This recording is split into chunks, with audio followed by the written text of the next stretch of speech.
Todo comenzó con una semilla, cuando la primera mujer decidió guardar semillas de algún fruto silvestre y sembrarla más cerca de su hogar. Y esa semilla cambió al mundo.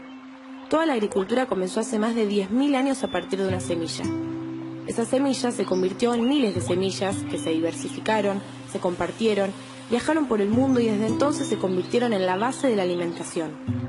A partir de las semillas nacieron comunidades, alimentos, culturas y tradiciones. Y las semillas se constituyeron así patrimonio de los pueblos al servicio de la humanidad. Pero a mediados del siglo XX comenzaron algunos problemas, cuando llegaron los derechos de propiedad intelectual sobre las semillas. Los Estados Unidos dieron el primer paso para impulsar el desarrollo de la agricultura industrial, entregando a un puñado de corporaciones el control de la agricultura. Así comenzó uno de los más grandes y graves problemas de nuestro tiempo, la Revolución Verde. Se impuso un modelo de agricultura industrializada, basada en monocultivos, en la utilización de maquinaria pesada, en la aplicación intensiva de agroquímicos y en la concentración de la tierra.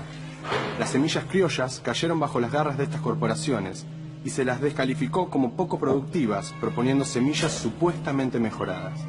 Se las homogeneizó y se combatió su uso por los campesinos, provocando que en el siglo XX se perdieran las 3/4 partes de la diversidad de las semillas que tardamos 10.000 años en generar.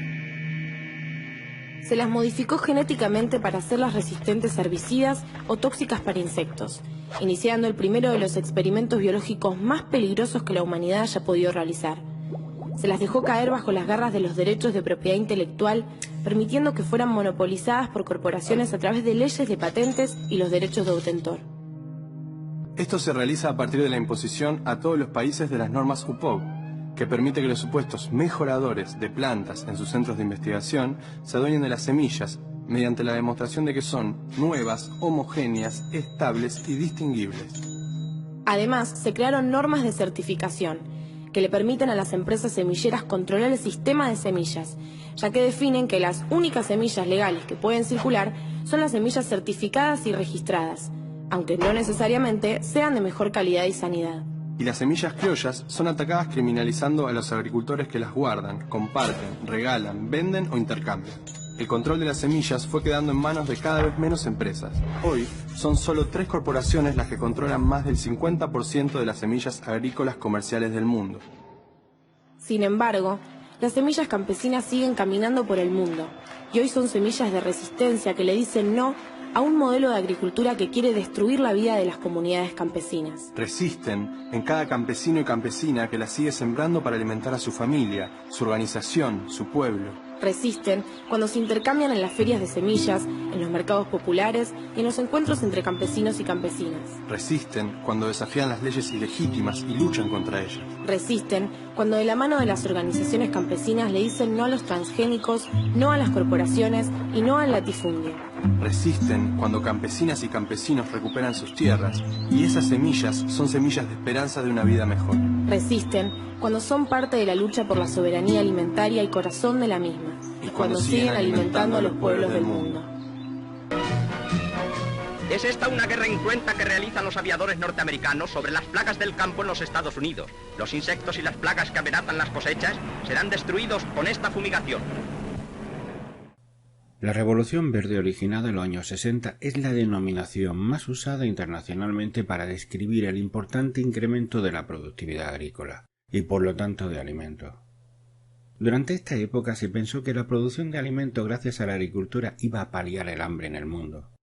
Esta Revolución Verde se basó en el uso de variedades mejoradas muy productivas utilizando tecnologías de alto coste.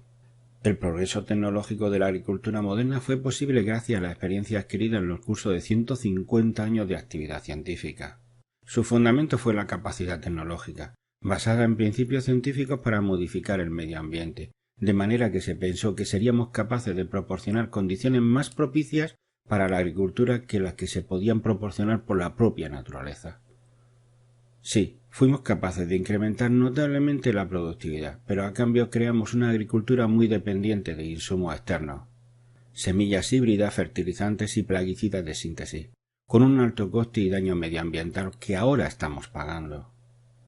A la vuelta de 70 años los resultados son que las pérdidas causadas por las plagas se mantienen constantes desde entonces en torno al 30%. ¿Qué es lo que falla? Pues quizás que pecamos de soberbia. La naturaleza lo sigue haciendo mejor. Aliémonos con ella. Del campo. En presencia del director general de Montes y del alto personal de los servicios de fitopatología y entomología del ministerio correspondiente, se realizan diversas pruebas de la eficacia que encierra el tratamiento terapéutico desde el aire.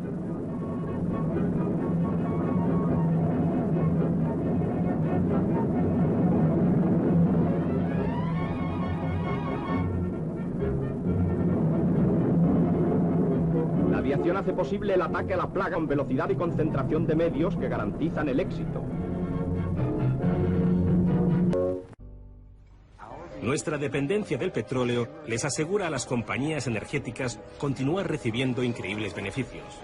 Los he visto reunir un gran número de recursos para boicotear las alternativas energéticas, para controlar las reservas mundiales y mantener el precio del petróleo elevado. Tienen suficiente dinero y poder para eliminar cualquier cosa que pueda amenazar su monopolio. Así que, ¿quién está detrás de todas estas compañías energéticas? El imperio del petróleo de los Rockefeller comenzó en 1870, cuando John D. Rockefeller fundó la compañía Standard Oil y se convirtió en el primer multimillonario de Estados Unidos. Desde entonces, Standard Oil se ha convertido en ExxonMobil y en otras compañías. Y los Rockefeller también controlan nuestra comida. Fueron los responsables del cambio de producción que sufrió el planeta al pasar a una agricultura de gran escala basada en el petróleo. Recuerdo la llamada Revolución Verde de los años 60 y 70. Como la mayoría de gente, yo también pensaba que era algo positivo. Sin embargo, se basó en la plantación de enormes campos con un solo cultivo, usando grandes cantidades de fertilizantes, herbicidas y pesticidas basados en el petróleo. La Revolución Verde fue idea del Departamento de Ciencias Naturales de la Fundación Rockefeller, junto con importantes empresas agrícolas. La agricultura basada en el petróleo proporcionaba una gran cantidad de nuevos beneficios para la industria del petróleo, pero nunca cumplió con las promesas de acabar con el hambre y promover la salud.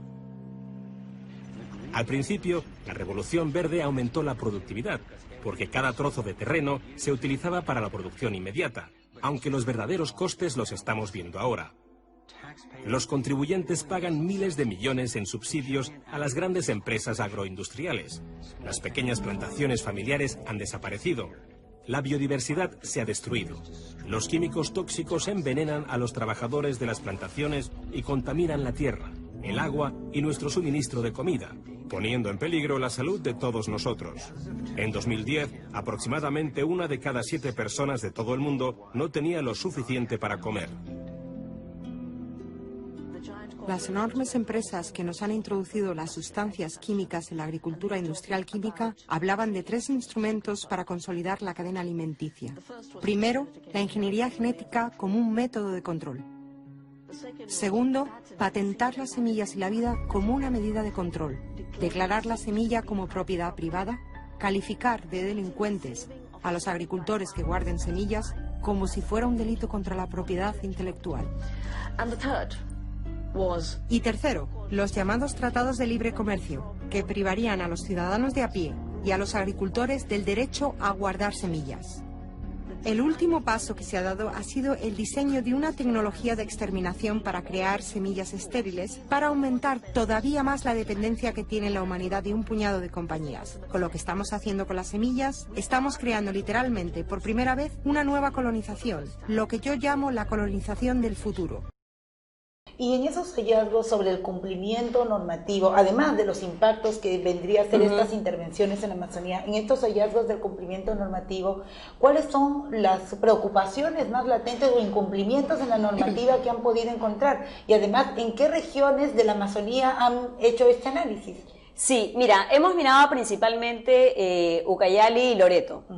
¿Ya? Aunque también hemos estado prestando atención a San Martín, a las plantaciones del Grupo Romero que ya estaban instaladas ahí, pero sobre todo nos hemos enfocado en las nuevas plantaciones o en las nuevas solicitudes de tierra. Cuando hablamos de nueva, ¿en qué periodo han hecho la investigación o la transformación? ¿Entre qué años? A partir del 2012, 2013, ¿no? Solicitudes que han entrado más o menos a partir de ese plazo, pero que todavía están recién instalándose o por instalarse. Claro. ¿No? Entonces, lo que hemos encontrado es, por un lado, que el Estado está aplicando una definición limitada o sesgada de bosques, ¿no? Nuestra definición de bosques en la ley forestal, en la que está vigente ahorita y en la que va a entrar en vigencia en cualquier momento, una nueva ley, incluye varias categorías, ¿no? Pero se habla en general de los bosques naturales, ¿no? Y se habla en otro momento de también las tierras que tienen capacidad de uso mayor, o sea, que han sido clasificadas como tierras forestales o tierras de protección.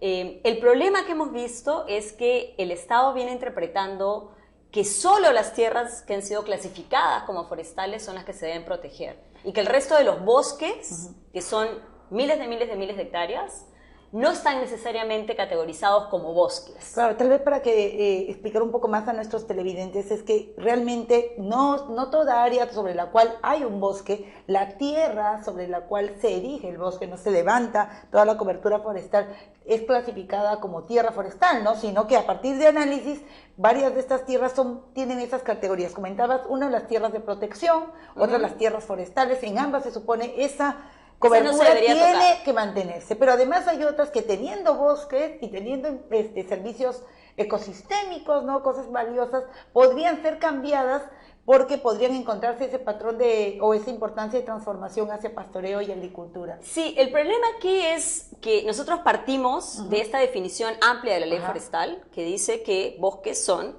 los bosques naturales, ¿no? Los que han estado ahí por décadas, digamos, ¿no es cierto? Y es lo que nosotros nos imaginamos. Cuando a nosotros nos hablan de bosques, pensamos justamente una cobertura, un área como la que a veces vemos en las imágenes atrás, un área cubierta de árboles, ¿no es cierto? Y con una cobertura tupida. Bueno, pero ese no es el modo en el que se está interpretando la definición de bosques desde el Estado. O sea, se está interpretando a partir, como tú decías, de un estudio de suelo. O sea, solamente se mira lo que hay en el suelo y la lluvia, pero no se está mirando la cobertura vegetal, ¿no? Entonces es una definición un poco contra el sentido común, digamos. Claro, en todo caso, y que puede terminar con que, como tú dices, tengamos miles de hectáreas de bosques primarios, pero que al hacer un estudio del suelo, el suelo puede tener cierta capacidad agrícola. Eso no significa que debamos tomar la decisión de eliminar esos bosques, porque además la capacidad agrícola de esa tierra es muy limitada, ¿no es cierto? Una vez que eliminas los árboles, tienes una capa muy delgada de tierra apta para la agricultura, pero al poco tiempo todos esos nutrientes se consumen y vas a necesitar paquetes químicos fuertes para poder mantener la productividad. Y eso tiene un impacto además sobre las especies en los alrededores, sobre el agua, sobre el consumo humano, ¿no? Entonces hay una serie de criterios.